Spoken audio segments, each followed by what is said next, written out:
very talented young fighters in the country, fighting on what stacks up to be an excellent undercard. Ryan Walsh is defending his British featherweight title against Belfast's Marco McCullough. Chris Hobbs up against Anthony Yarde, which is for the Southern Area light heavyweight title, and as well as that, a very good contest between two undefeated super welterweights, Joe Pigford and Aaron Morgan, who are also up here on the top table. Well, Frank, we've been getting a lot of credit for the fights, the builds that you've put together so far for BT since the new contract began, and it's all stacking up to be a very good one once more, and tickets have gone very well. They have. It's we've got a fantastic main event which we'll be dealing with after this press conference, but it's a fantastic undercard. Ryan and Marco for the British featherweight title. It's a competitive fight. Marco's a WBO Intercontinental Champion, so he's world ranked, and Ryan obviously is the British champion, and he's the same. So the winner of this is going to move up the rankings, and they'll be fighting for more than a British title in the future. So I think it's a great competitive fight. And then we've got the Southern Area title fight. Chris Hobbs, the champion from Southampton. Anthony Yarde doing his first 10-rounder, who's to my left. Anthony's been causing a lot of shock waves, and certainly his punches carry a lot of shock. This is his first 10-rounder. We're going to see, can he do the distance? What's his chin like? All those questions that need to be answered, like you get with a lot of good prospects. They're there all to be answered. We know he's a fantastic banger. We know he's in tip-top condition, and I think again this is going to be a good fight. Daniel Dubois, he's apparently caught up in traffic at the moment. He's on the undercard against Dave Howe, who's here. So we'll talk about that when he gets here later. And if you need to ask anything, you can. And it's a fantastic undercard. Some good youngsters there. Pick-out fight: Joe Pigford against Aaron Morgan. Both of them are 12-0, as they say. Somebody's always going to go, and that's got the hallmarks of being the fight of the night. So it's going to be a great fight card for the fans, as always. Absolutely. And how close are we to sell out? There's a few left, but not a huge amount. There's a few left, so you want to get your tickets, get onto Eventum, and that's where you buy your tickets, and hopefully we'll be fully sold out. The atmosphere is going to be fantastic, without a doubt. This is a good quality fight card. Let's hear from Aaron and Joe first of all. Frank's identified that super welterweight fight as potentially the fight of the night, both 12-0. Aaron, first of all, yep. What's your thoughts on this one then? I mean, on paper, it's a fantastic matchup on paper. Both of us are 12-0. Doesn't really get any more evenly matched than that. I think it's going to be a good fight. I think it's going to be a good fight. These are the kind of fights I'm in boxing for. It's going to be a great contest, and I'm really looking forward to it. You've seen the way Joe fights. It's fair to say he never fights in a dull one, does he? No, he's never in a dull one. I'm never in a dull one, so it shouldn't be a dull one this Saturday. It should be a very good contest. What about? I mean, both of you can punch. He's a bit of a banger. You can punch as well. Chances are that this is going to be explosive, isn't it? Chances are it's going to be explosive. He can punch. I can punch. You need more than punching to get a job done. I believe I've got all the tools to get the job done. I'm really looking forward to the fight. Well, that's Aaron's take on it. Joe, I've said that it's never a dull one when you're in there. What about your thoughts on this guy? What sort of a fight can we anticipate? No, I don't expect it to be a dull fight. Obviously, we've both got a lot of knockouts between us. I expect we both come fully prepared and we're both ready for 8 tough rounds, which I know I am, and I'm sure Aaron is. I just don't know whether he's ready for 8 tough rounds with me. I'm excited to fight, and I can't wait to get out there Saturday night. Do you think you're the more battle hardened, that you're taking him to an area where he's not been before? Oh, 100%. He's never been in a ring with me, so he will be in a place that he's never been. But I wouldn't say none of us have boxed great standard of opponents. Maybe mine is definitely a little bit better, but nothing to judge the fight by.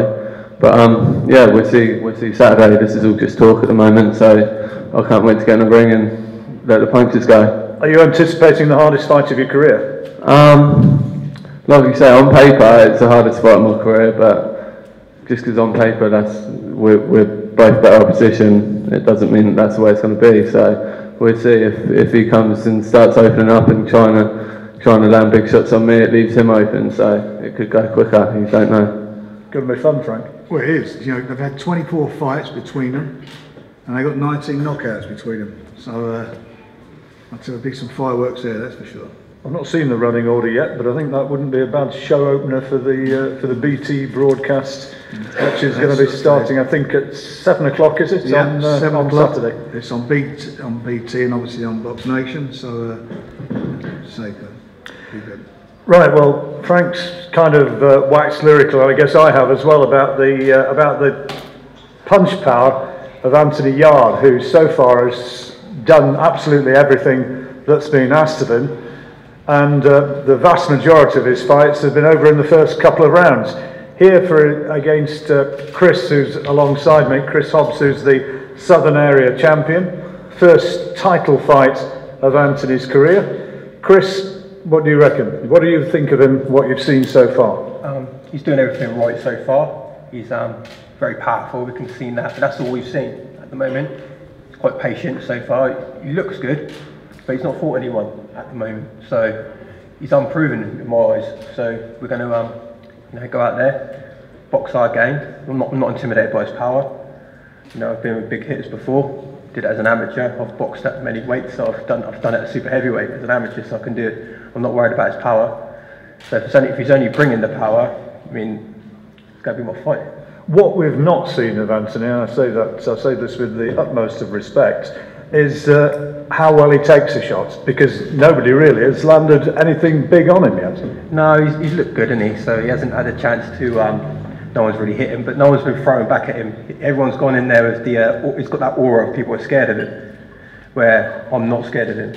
So I will be there. I'll be willing to trade. I'll be willing to box. I'll be willing to do whatever to get that win. So I'm not going in there to run away, get paid, and go home. I'm there to keep my belt and then move on to something like the British title. Willing to trade, does that play into his hands? We'll see. We'll see what we've got many plans, many different ways we can do this. We just take it as it comes, you know. We'll adapt as it comes along. Anthony, do you think that a fair number of your opponents have been afraid of you? Because you've got this amazing punch record, 9 stoppages, and I think they've all come in the first 2 rounds, haven't they? Well, first thing I want to do is thank everyone for coming, all the media. Thank you to Frank Warren Promotions, Mayville Promotions, for putting on the show. Have people been scared of me? Some opponents have. I'll openly admit that. Do I think it's going to be any different on Saturday? We have to tune into BT Sports and BoxNation to see. This is a game of boxing, and it's a long career. You get different opponents put in front of you. You get tough opponents, you get rugged opponents, you get sluggers, you get boxers. Me and Tunde, we prepare for every style you can think of. So the time for me to showcase the skills, I'm not ever looking to take a punch. That's not what boxing is about. Can I take a punch? Yes. I've taken punches before, but it's not about getting hit. I want to keep my face looking pretty. I want to keep my faculties, everything in sharp, everything good. So I'm not looking to get hit, and I'm looking to, if an opportunity presents itself and I can knock out my opponent, it's going to happen. How much more of you as a boxer have we yet to see? Because, you know, I mean, you've looked sensational so far, but how much more do you think we've not seen? Well, thank you. But there's a lot more to see. As I said, different times of your career, you get different opponents. They bring out the best of you, or sometimes they make you look good. Sometimes you get bad opponents and make you look bad. So it all depends on the night. As I said before, tune in to BT Sports, BoxNation. It's going to be a fantastic show. We've got from it gets televised, or even before that as well. The whole show is great. Have you seen much of Chris? Do you think he's going to push you into a higher level? I haven't seen too much of him. That's not meaning I'm underestimating him or anything like that. I don't underestimate no opponent. Each fight that I've had so far has got me to this point, so I've taken every fight seriously. I haven't seen much of him at all. I feel like that's Tunde's job. Tunde will break down little things and we'll work on certain things to do the job.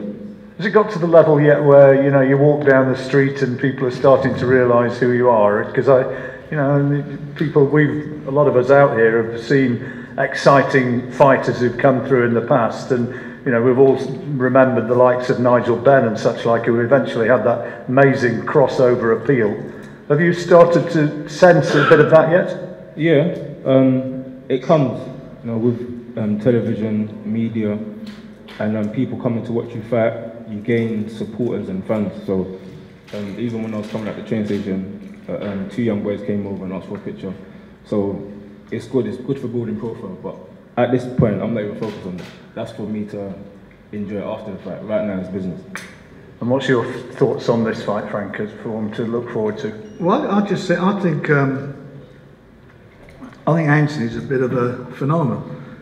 He had 12 amateur fights, and he's had 10 pros. He's had his whole career 22 fights. And you look at some of the guys, the amount of amateur fights they've had. How many did you have? What's how many amateur? 36. He's had 36 fights. So he's had, you know, and you look at most guys who turn professional, they've had 40, 50, 60, 70 fights. That's all he's had. He's a phenomenal puncher. I mean, in each hand there's a couple of bazookas there ready to go off. As we said, there are a few things that we need to know, and I'm sure we'll find out in time, as we do, you know, as you do with all boxers. But for dedication, for training, for what him and Tunde do together, and Tunde's done a brilliant job. You know, he does remind me of Nigel Benn when he turned professional, no doubt about that. That you can't blink, But Chris is, you know, he's got there the hard way, and Chris is, you know, he's a competent professional. He wouldn't have took the fight if he didn't think he could win it.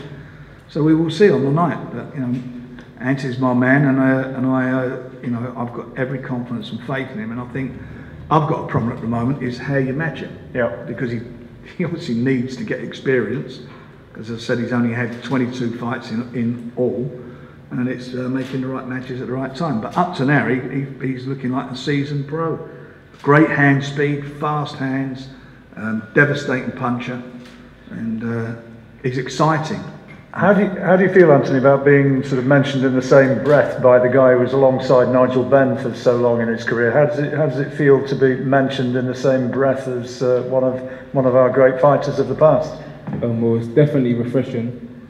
It's a big compliment as well, because I believe anyone that's gone on to do as big things as Nigel Benn did, it's a big compliment to me.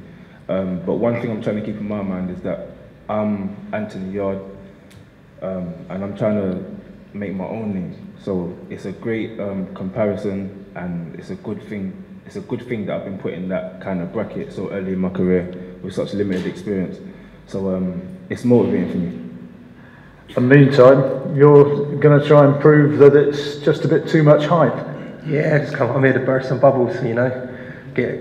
I want what he's got, you know. From day one, he's had all this exposure. He's had all the, you know, all the sponsors, everything just given to him. Where I've been in these small hall shows, working hard, and you know, doing it all by myself, just for my team. So now it's time to step up, and you know, if I go, suddenly my name's the big thing. Suddenly I'm sat where he's sat, you know, in that sort of sense of prestige and being known. And that's what I want to be. You know, I want to try and get as far up in this sport as I can. And I want to get to that British title. So to interrupt, can I just say one thing?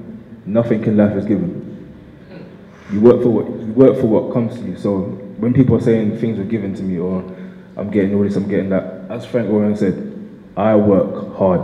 Anyone that comes to my gym and sees me train, I work hard, and that's day in, day out, 24/7. Dev, you came to the gym. So people come to the gym and watch me train. I don't take this sport as a no joke thing. So nothing's given. Okay.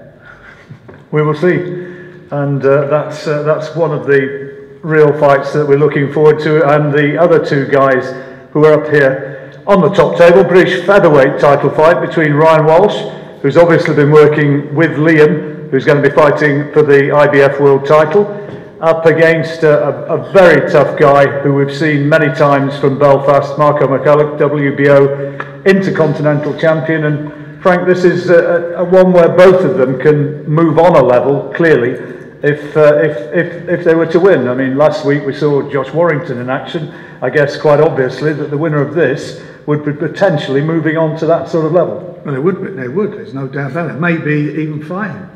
You know, there's a big fight there to be made. We will see, and let's see how the fight pans out. But it is on paper, it's a good quality fight. You know, Ryan, he doesn't he don't come to lose, does he? I mean, you know, he gives everything when he gets in the ring. He's a very solid professional. I thought he was very unlucky in Denmark when he lost there. He should have won that fight. Yeah. But he's a quality operator, and you know, this fight, being the main support bout on the card, gives him an opportunity to get himself into a great position and take Marco's intercontinental title. People say about, you know, his intercontinental titles, oh, what are they? I tell you what they are. They get you into the top 10. They give you 12-round fights. They give you experience. And Marco's got that. He's won that. He's not coming over here to make up the numbers. He's coming to fight. So the winner of this could actually wind up in the ring opposite Josh Warrington. There's no doubt about that. And Marco's a tough guy, isn't he? I mean, we've seen that repeatedly. We've seen him, yeah. He's tough. So's Ryan. So is it going to be the old, was it irresistible force against the immovable object? We'll see on the night. But it's, I'm looking forward to it. Well, these are good undercard fights, good quality fights, like we've had in the last month on BT and BoxNation. Marco, biggest fight that you've had for a long time. Is this the biggest of your career, would you say? Definitely one of them. Put myself through 10 weeks of pure hell in training camp because I'm expecting the best Ryan Walsh. I know this is his last defence to keep the title. He's going to be training with his brother for the world title, so I'm expecting the best Ryan Walsh. You're going to get it, Marco. Sorry, that was a bit loud. I can promise you that. You're going to get the best Ryan Walsh. I've put myself through so much hell expecting this, and I can't wait for it. I think a huge stage, they're going to jail, and it's going to be a real exciting fight. What about when you hear Frank mention about the possibility of going on to have a big contest, maybe against the likes of Josh Warrington or somebody similar?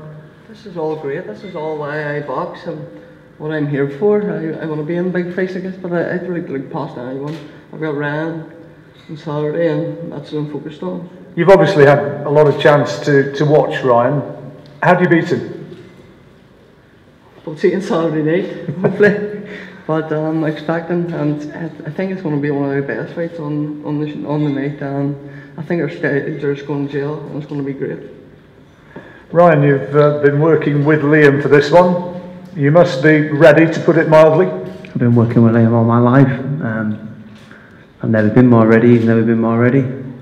To think it was just for this fight would be crazy. I've been working with my whole life. I need to go back to a point that Frank just made there so everyone in this room can be clear about something. Josh Warrington is a big fight. Why? Well, because it's 10,000 people. I'm the British champion because Josh Warrington didn't want to fight me. So everyone on the table, if you didn't know that, and everyone on Saturday, if you didn't know that, that's the truth. I was his mandatory and then he disappeared. So if it is a big fight, well, why? Because I'm going to his backyard? No. That needs to be stated here now. I would fight anyone at 9 stone. That's been the case for how many years? Everyone knows that. Everyone knows there's a little bit of void. If you don't know it, I'm telling you now. I thank Marco for getting himself in his best shape in 10 weeks. Honestly, that just isn't enough. This is a lifetime. This is 14 years. So I don't want to run on. I don't want to get too emotional. Obviously, we've got my fight with my brother, and that's huge to me, but I know what my job is. My job's to come here, do my best, which you're right, Marco, I am prepared. I will be my best. I've never made an excuse in my life, but the one thing that's probably made me a little bit emotional is this big fight aspect with Warrington. Big fight, why? The guy didn't want to fight me. He disappeared. You know, I think 3 times we could have fight, and it never happened. So I would never look past an opponent, neither Marco. I'm exactly the same as you on that, and I respect that. So I don't even care about Warrington. But I don't like him being named in the same breath as me for what? A WBC international champion? He won a European against whoever? He never travelled, he never done nothing. I'm the unclaimed European champion. I don't watch that fight, you've got your own opinions. I don't need to lie to myself. The only person who's beat me is Lee Selby. Nobody else, not even the draws. That's a lot of rubbish too. So sorry to rant and rave, but when I hear his name mentioned as though it's a big fight for me, hey, what, because I've got to go to his backyard? It's not a big fight for me. He's not big to me. He ran away from me, so that's that with Warrington. I won't go on about that. Marco, I've been watching you since you beat Casey. I have all the ultimate respect for you. I'm in my best, I have to be. And I've been training with my brother for a world title fight, and it's helped me loads. I trained for him for his world eliminator title fight, that helped me loads.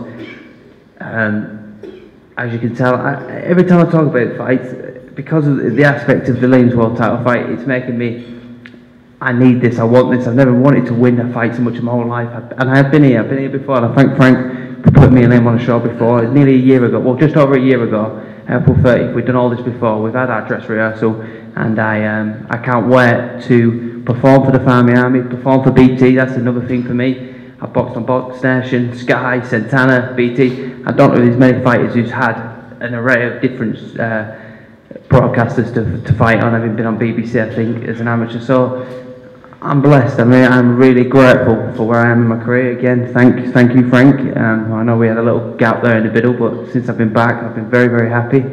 And yeah, I've run on a little bit here. Sorry about this, John, but yeah. How tough is it going to be, Ryan? Because I mean, you are an emotional sort of guy, and you're very, very close to your two brothers. How tough is it going to be going out there for obviously a very important fight, defending your own title against a guy who we don't know? He's well capable of beating you. That is not an impossibility. But how difficult is it going to be to get out there and have that sort of fight, knowing that your brother's got his world title fight, the biggest fight of his life, coming up straight after? Yeah, and this is where you get to test how professional you are, because and again, I'm very lucky. I've been here with my brother in exactly the same position, fighting for a world title eliminator and a world title. There's not much difference, is there? Because you're right there. You're 36 minutes away from that. It's not a massive amount of difference from this, in the sense of we both defended our British titles on that night, and then we had that feeling. I had to go back to the change room knowing if I don't come back happy, he's not going to be happy. I know this. That's the pressure, and that's something that I thrived in. From the experience I've had of it, the one man time I've had of it, that experience done me the world of good. I didn't fall under that pressure. I didn't crave in. I was happy with myself, and I was happy to make Liam happy when I got back in the dressing room. I know you've got your eyes on your big fight, but I think when we come to be actually talking up here about the world title fight, the main fight of the night, there's a guy called Mr. Mayweather who might be dominating proceedings just a tiny bit. So while he's not here, just tell us how Liam's been looking in the run-up to this world title fight, because you've been working with him. He's with the bookies, a significant outsider. Have they got it wrong? Oh well, the bookies this year. Let's have a look. Should we go through a few? Bellew, thank you. That's the end of that one. There's another one, another big one. The bookies don't know about boxing, and anyone who knows boxing knows what that middle bit, that pause was about. They don't know nothing about boxing. They listen to Mayweather. They say this guy could be brilliant, but Liam Pedraza, and that was an impressive performance, by the way, but they don't get to be in the privileged position I'm in. I do see my brother. I see him from the start. I don't like using the word camp. We train all year, but this is a Pacific fight for a Pacific opponent. It started on January the 12th. So I've seen that transformation from then to here. I've never seen him been better, faster, and happier. This is the happiest I've seen him into a lead up to a fight. Why is he happy? Because he's just about to make his dream come true. And mine, and Michael's. This is a family dream. This is something that, and I know my twin brother. The most pressure I had in my life was fighting just before him, defending 2 British titles, and I know what that pressure done to me. He's going to have the exact same thing. Come Saturday night, that pressure's going to be, he's going to have a choice. He's going to have a decision, his character. You will find out about my brother's character when he walks that ring, and he's got the whole world on him, plus his 3 brothers. And I guarantee he'll be a diamond. He won't be a lump of coal. I guarantee it. You are amazingly close as a family, the two of you obviously as twins, and Michael who's here as well, and you've been together right the way through. If Liam wins this, and were you to retain, and you're still together, you have that celebration afterwards, just try and put into words what it would mean for you as 3 incredibly close brothers if that were to be the outcome come the end of proceedings on Saturday. From BT, and the happiness doesn't do it. I think right at that point, us 3 can just disappear. We were done. You know, this is it's a dream. That's a lifetime dream. It's not even real yet. So after it, but I think at that point you can just close the chapter. I'm happy. I can only go off previous experiences where when Liam won his British title, undoubtedly it's the happiest single moment in my life. Undoubtedly, and Michael will tell you the same. It's just, I don't know, it's just one of the things. So a world title, yeah, I'm happy, just finish me. I'll be done, I'm happy, I'll go out on that. And all the Family Army's going to be there again? Yes, my brother Michael and Graham, and my friend Jim, who's the family army founder by the way, have done £60,000 worth of tickets, and there's still more, no doubt. So that's as impressive it comes. I think since me and Liam have been fighting together, and hopefully in the future we'll get me, Liam and Michael together, it's really rolling. The BT BoxNation aspect helping loads, and tickets are very easy for nights like this, and they were for the double British title, to be fair. Marco, does that atmosphere that you're going to be walking out into, does that worry you at all? Because you know what to expect. I've done it before. It was on the Craig Frantons were on their card as well, so I'm used to it, to be honest. I don't mind, and that bother me. It takes very little to annoy me, and I'm just easy going. And you're here to spoil the party, I guess. Of course, this is what I want. Everyone wants a hands on that British title, and he's a champion, and you want to fight the best. He's the best. Last word, Frank. Another good fight on, a very good fight on what you've rightly said is another very high quality undercard. It is. They're good competitive fights, and as always, the winners are going to be the fans. Because it's the fans that count. They're the people who count in boxing. They're the one who pays everybody's wages. That's who count, and we're delivering, I believe, from another fantastic, even money fight. Absolutely. On the night, so absolutely. Well, you'll have chances to do one-on-ones and photographs as well, I'm sure, for you photographers who are here, for your various organisations. Are there any questions from the floor for any of the fighters who are up here before you speak to them one-on-one? No? I think I answered all mine, John. Yeah, you were in good form today, well done. I don't think I've left much, sorry. Okay, well thank you very much. We've got the main event which we'll be concentrating on after that. The guys here are all going to be sticking around, so if you've got any further questions you want to put to them or speak to them about their contests and about the backstory as well. I mean, with all due respect to Marco, the whole Walsh backstory is a remarkable one. Lovely to see the three of them here doing well and continuing the story. Thank you very much, and we'll look forward to the main event in just a few minutes' time. Thank you, cheers. Thank you very much, lads. Thanks, guys.